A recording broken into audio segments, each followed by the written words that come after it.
अस्सलाम वालेकुम। कैसे हैं आप सब? उम्मीद है कि सब खैरियत से होंगे। किचन के कामों को आसान बनाने के लिए आज की इस छोटी सी वीडियो में मैं आपके साथ बहुत सी टिप्स शेयर करूंगी। उम्मीद करती हूं कि इसमें बताएगी तमाम टिप्स आपको अच्छी लगेंगी और इनसे आपको ज़रूर फ़ायदा पहुंचेगा। किचन में अगर कीड़े मकोड़े आते हों तो किचन में लौंग या तेज़पात रखें। चींटियाँ और दीगर कीड़े दूर रहेंगे। इसके अलावा बेकिंग सोडा और चीनी बराबर मिकदार में मिक्स करें और जहाँ पर कीड़े ज़्यादा हों वहाँ पर रख दें। चीनी कीड़े को राग़िब करेगी और बेकिंग सोडा इन्हें दूर करेगा। जब दही को फ्रिज में रखते हैं तो वो पानी छोड़ देता है।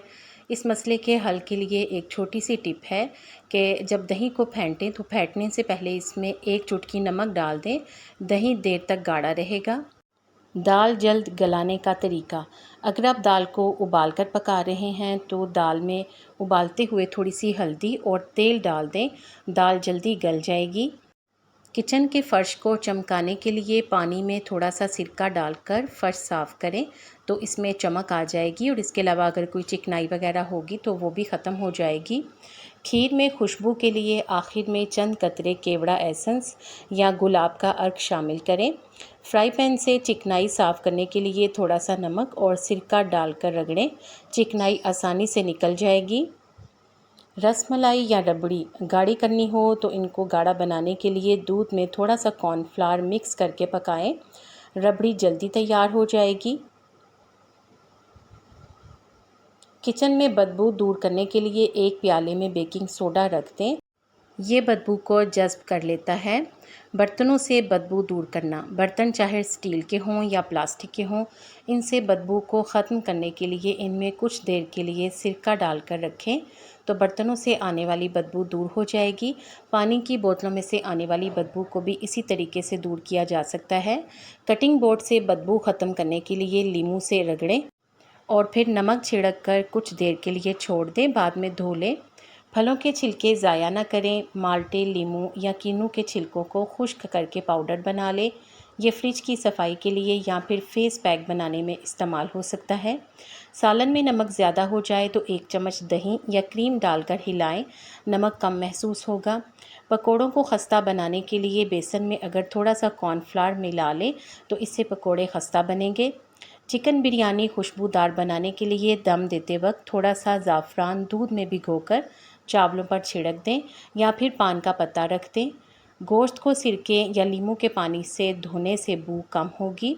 दही फटने से बचाने के लिए जब दही ग्रेवी में या फिर सालन में डालते हैं तो पहले ग्रेवी या सालन को थोड़ा सा ठंडा कर लें, फिर दही डालकर हल्की आंच पर पकाएं तो इससे दही फटेगी नहीं। खाने को धीमी आंच पर पकाने से इसमें जायका बेहतर आता है और तमाम अज्जा अच्छी तरह से गल जाते हैं।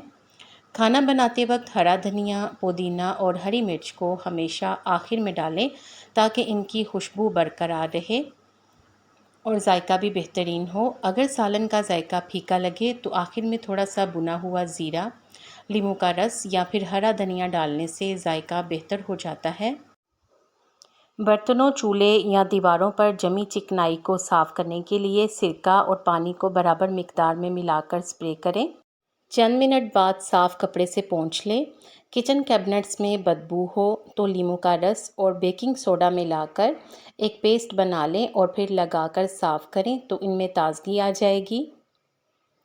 बर्तन से लहसुन या मछली की बू ख़त्म करने के लिए बर्तनों को धोने के बाद थोड़ा सा लीमू का रस या सिरका लगाकर धोएं तो बर्तनों से बू ख़त्म हो जाएगी। सिंक की चमक के लिए स्टील सिंक को बेकिंग सोडा से रगड़ें और फिर गर्म पानी से धो लें तो सिंक साफ़ और चमकदार हो जाएगा। पानी के नल मुसलसल इस्तेमाल होते हैं तो इन पर पानी के निशानात और मैल वगैरह जम जाता है। अगर पानी के नल के आसपास निशानात या फिर मैल जम जाए तो सिरका से साफ़ करें तो इनमें चमक आ जाएगी।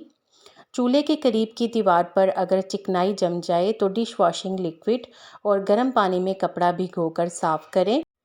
किचन में खुशबू के लिए कुदरती फ्रेशनर बनाने के लिए लीमू, दालचीनी और लौंग को पानी में उबाल कर रखें।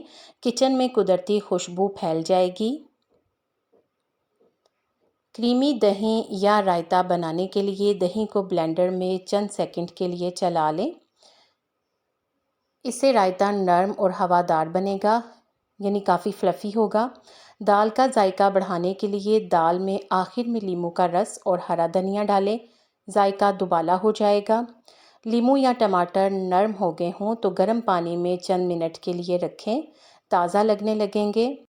सालन के आखिर में थोड़ा सा शहद अगर सालन में डाल दिया जाए तो इससे मसाला बैलेंस हो जाता है और जायका भी बेहतर हो जाता है। सालन या ग्रेवी में मक्खन के साथ थोड़ा सा तेल डालें ताकि मक्खन ना जले और खुशबू भी आए। सालन में गरम मसाला पाउडर हमेशा आखिर में डालें, इससे खुशबू और जायका बेहतरीन रहेगा।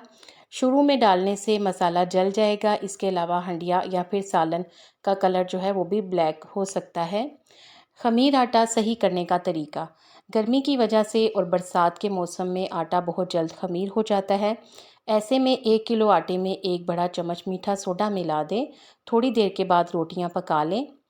चनों को गलाने के लिए चने पानी में भिगो दें। जब फूल जाएं तो पकाने से पौना घंटा पहले खाने का सोडा मिलाकर रख दें।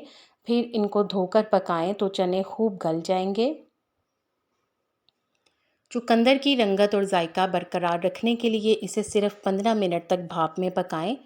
आलू को देरपा रखने के लिए आलूओं की टोकरी में 6 से 8 जवे लहसुन के डालकर छोड़ दें।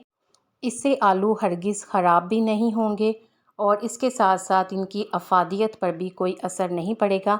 लेकिन आलूओं की टोकरी में कभी भी भूलकर प्याज ना रखें, इससे आलू बहुत जल्द ख़राब हो सकते हैं। रेशमी कपड़ों पर सालन के धब्बे साफ़ करने के लिए टेल्कम पाउडर छिड़क दें। थोड़ी देर के बाद गर्म पानी से धो लें। आपको इन टिप्स में से कौन सी अच्छी लगी है कमेंट सेक्शन में ज़रूर बताएं। वीडियो को लाइक करके शेयर कर दें और मुझे उम्मीद है कि आपने चैनल को सब्सक्राइब कर दिया होगा। अगर अभी तक नहीं किया तो जल्दी से सब्सक्राइब करके बेल आइकॉन प्रेस कर दें। आप सबका बेहद शुक्रिया।